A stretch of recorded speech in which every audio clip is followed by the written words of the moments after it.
Tracking attribution with cookies versus tracking without cookies by call source. Tracking cookies are labels. Cookies label web pages, users, and demographic information for each user that visits a web page. Every cookie should be unique to every user and contain an ID the platform uses to keep track. However, cookies do not contain directly identifiable information about the user.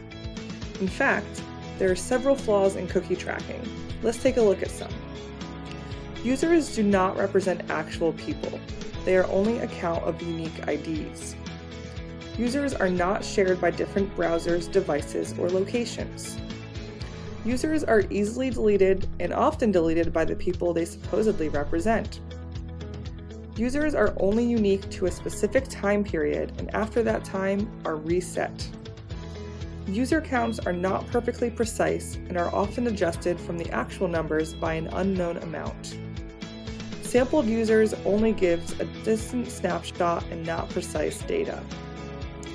How does cookieless tracking work? Cookieless tracking gets much more detailed with what it can track rather than relying on users. Cookieless tracking uses a script when someone visits your website and sends the script to an analytics server that stores the streaming data. Because of this, cookieless tracking allows you to track people not only cross-domain, but cross-device as well. CallSource's cookieless tracking system, EveryLead, gives more precise web reporting for marketers. Our privacy-protected, non-cookie tracking system delivers accurate reporting all in one dashboard. Want to learn more about cookieless tracking and EveryLead? Give us a call at 833-EveryLead or click the link in the bio to learn more.